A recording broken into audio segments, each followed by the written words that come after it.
I'm just at the end of a fascinating visit here. I'm in the subterranean hospital, this Sami Ofer fortified underground hospital that's part of the Rambam Medical Center.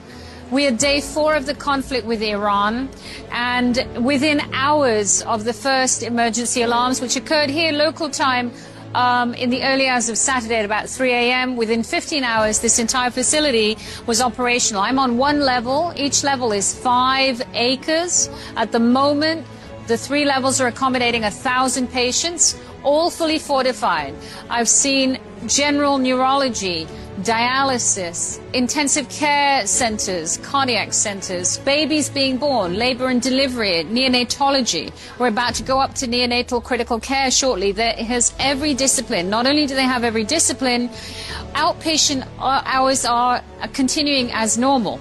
That means I saw 130 hematology, oncology patients scheduled, keeping their appointments, oncology patients keeping their chemotherapies. Nothing misses a beat. And in fact, the patients I'm noticing, all of the Israelis, whether they're Israeli Arab, Israeli Jewish, Israeli Druze, or other backgrounds, everybody's very calm. They're very committed to getting healthier. Their families visiting, and what's most incredible is almost 300 children are in the daycare. Those are the children of all of the medical staff. They take care of the children of the medical staff. Staff is doing their shifts, whether they're doctors, respiratory therapists, nurses, and their children aged 3 months and above are taken care of and supervised. This is an extraordinary operation. Worth mentioning, if you look up at the ceiling, look at the infrastructure, and we don't see it from here, but there are some amazing doors. This is entirely fortified. We are below the seabed. This is fortified against conventional and unconventional warfare, which means, God forbid, biological or other kinds of warfare. It's missile-proof. On my way here on the highway, we received an alert. There was a siren. We had to pull off the highway and go into a bomb shelter. Here, it doesn't matter if the sirens go off. Nobody needs to go anywhere. Operations continue as scheduled. This is the world's largest underground hospital. A day ago, I was in the Ichilov hospital in Tel Aviv, which also has a subterranean component.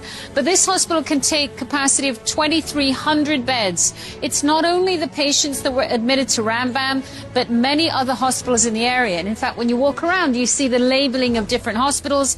And they come not only with their patients, but also with their doctors and their nurses and their attendant staff. So it is an extraordinary operation. They're running it seamlessly because they have used this before, including during the pandemic.